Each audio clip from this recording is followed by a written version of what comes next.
Ok, bienvenue à tous pour cette nouvelle vidéo.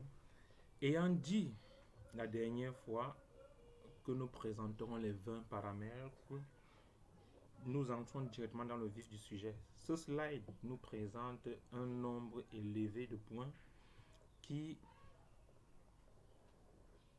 permet de comprendre l'impact du traitement que vous avez. Ça vous donne la possibilité de comprendre les difficultés que vous rencontrez et ça vous permet de faire le meilleur choix derrière. Parmi les 20 paramètres, on peut citer quelques-uns. Premièrement, la plante ou la cible. Il y a la mouillabilité et vous avez vu sur cette image-ci, je vais revenir sur cette image-ci, c'est ça qu'on va appeler la mouillabilité, c'est la capacité ou la surface de la plante capable d'être touchée. Vous avez le port, la taille, le stade, l'épaisseur, cuticule, la pilosité. Bref, c'est assez de points que vous connaissez certainement, qui sont utiles et très intéressants et très importants même à prendre en compte pour l'efficacité de votre pulvérisation. Il y a la pulvérisation elle-même, le volume de la bouillie, le fractionnement de ce volume, le réglage du matériel, la rétention. Il y a le produit phytosanitaire et sa formulation que vous connaissez, voilà là en abrégé. Il y a les adjuvants avec effet dans la cuve, à la sortie des buses, effet rétenteur, mouillant, pénétrant. Tout ça compte pour le résultat que vous cherchez. Le climat qui encadre l'application, la température, l'humidité relative, l'hydratation des cibles, le vent, les ultraviolets. Donc, rien que dit en 5 points, vous comprenez déjà que la pulvérisation n'a pas le même sens, ne revêt pas la même valeur que nous lui donnions hier. Et aujourd'hui, tout le monde faisant dans une agriculture ou tout le monde voulant migrer ou migrant vers une agriculture industrielle, c'est-à-dire produit pour vendre, on ne peut plus ou vous ne pouvez plus intégrer ce nouvel aspect avec des paramètres d'un ancien aspect. Quand je dis un ancien aspect, c'est une façon de dire que les gens n'étaient pas trop intéressés avant, ou certaines personnes n'étaient pas trop intéressées avant, même quand il fallait produire pour manger. Pour ceux qui utilisaient des pulvérisateurs, moi avec mes parents dans les champs, on n'avait pas des champs de très grande surface, c'est vrai. Le pulvérisateur, on n'en a jamais utilisé. Toutefois, cela a permis qu'on cultivait pour manger. Ceux qui ont des grandes surfaces cultivaient peut-être aussi pour manger et utiliser des pulvérisateurs. Je ne peux pas expliquer pourquoi mon vieux ne le faisait pas, mais toutefois, on avait des récoltes que nous on estimait être très productives parce que, voyez-vous, le fait de ne pas mesurer quelque chose rend la chose difficilement appréciable. Vous pouvez investir, vous pouvez produire et ce que vous avez comme production au regard par vous-même peut vous permettre de dire que la production est rentable. Mais ça ne se dit pas rentable comme ça. Il faut des éléments de mesure à l'entrée et des éléments de mesure à la sortie. Tant qu'il n'y a pas mesure, en réalité, il n'y a pas appréciation. C'est subjectif à la fin. Donc, pour apprécier, il faut donc mesurer l'impact de chaque élément qui entre dans la chaîne de valeur ou la chaîne de production qui est la vôtre. Et entre autres, on a vu quelques points, paramètres très importants, la plante ou la cible, la pulvérisation, le produit phytosanitaire et sa formulation, les adjuvants, le climat qui encadre l'application. La qualité de la pulvérisation maintenant. On dit de nombreux experts s'accordent à dire que 70% de l'efficacité finale d'un pesticide est liée à la qualité de l'application. Beaucoup d'entre vous certainement le savent, mais nous le redisons encore. De nombreux experts s'accordent à dire que 70% de l'efficacité finale d'un pesticide est liée à la qualité de l'application. En d'autres termes, pour que vous ayez une application efficace, il va falloir que les paramètres cités plus haut soient pris en compte.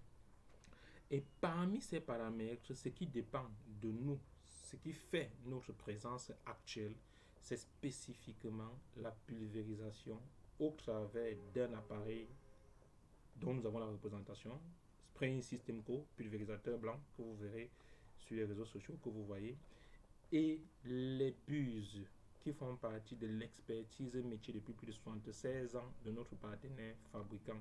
Ceci n'annule pas l'intégration des autres paramètres, puisque vous voyez que dans ce slide dans ce PDF que je partage avec vous, il y a de l'expertise chez le fabricant qui est prise en compte. Et c'est ça que nous apportons à contribution pour vous permettre de faire le meilleur choix. Parce que vous ne faites pas le meilleur choix, vous compromettez vos chances de retour sur investissement.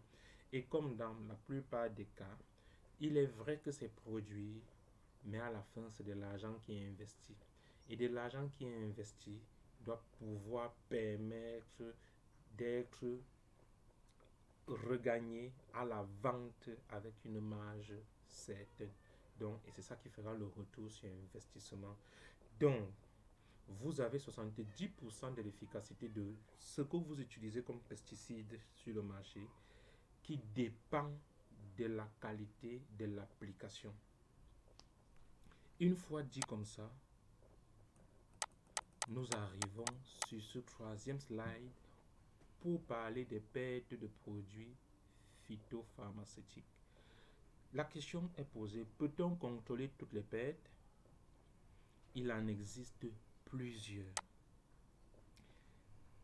L'hydrolyse alcaline, l'eau dure, l'eau sale, taille de gouttelette de pulvérisation inadaptée, des éclaboussures, rebond, lessivage, volatilisation, sensibilité aux ultraviolets, comportement dans la cible.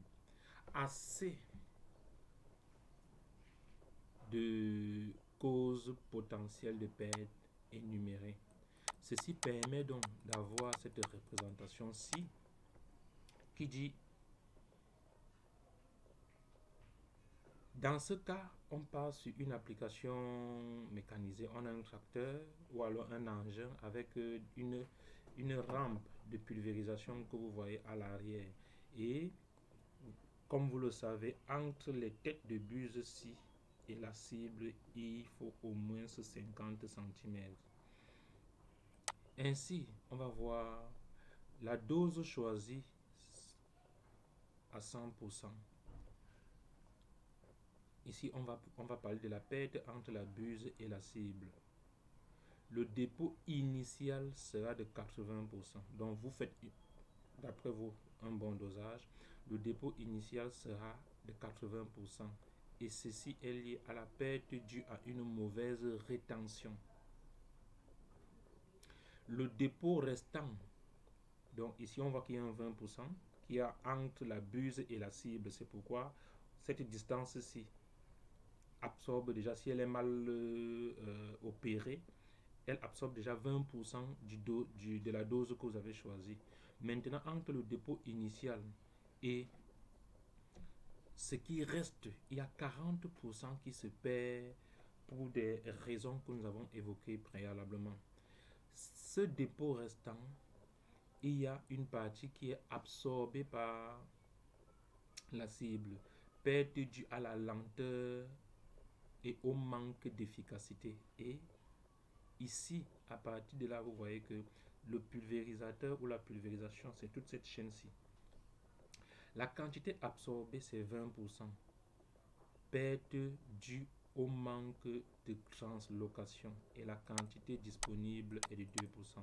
Ça, c'est une représentation standard de ce qui est votre problématique actuelle.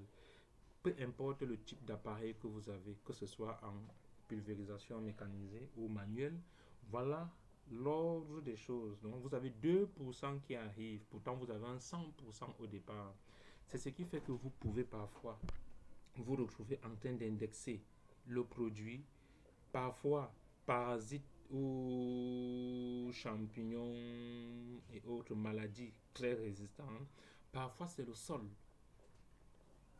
Nous le disons de façon courte, mais vous-même, vous, vous savez pertinemment les éléments que vous avez souvent reprochés parce que dans certains cas, il vous était difficile, je dis bien dans certains cas, il vous était difficile d'apprécier l'impact de la pulvérisation sur le traitement final. Si vous avez 2% à la fin, ce n'est pas forcément le sol, c'est pas forcément que les maladies sont résistantes, quoique il y en a de super têtus en termes de maladies. Mais ici, nous présentons un cas qui est lié à la qualité de ce que nous apportons ou de ce que vous apportez dans votre chaîne de valeur agricole comme appareil de traitement, comme produit, comme moment choisi. À ce niveau, nous pouvons apprécier ensemble que le risque est de n'avoir que 2% repartis sur la cible, soit une perte élevée à 98%. Je me dis que c'est choquant dit comme ça peut même frustrer beaucoup et dire c'est faux. Et pour nous, quelle est la meilleure façon que de dire contactez-nous? Nous sommes une entreprise qui représente un fabricant. Le fabricant a l'expertise qu'il faut pour échanger avec vous sous par notre biais, parce que c'est ça la réglementation camerounaise. Nous le représentons et nous pouvons faire des invitations. Rassurez-vous, il est présent au Cameroun. Il est présent au Cameroun, il est présent au Sénégal, en Côte d'Ivoire, parfois au Gabon, au Mali. Donc, nous pouvons échanger avec vous pour vous apporter l'information pertinente qu'il faut. C'est déjà un gage d'avoir un fabricant présent, quoique c'est pour d'autres objectifs, inclut la pulvérisation agricole en termes de vente des composants au départ. Et aujourd'hui, nous avons la possibilité de l'avoir avec vous pour la suite ou pour vos préoccupations qui vous perturbent au quotidien. Une fois dit, nous nous disons au revoir et à la prochaine vidéo.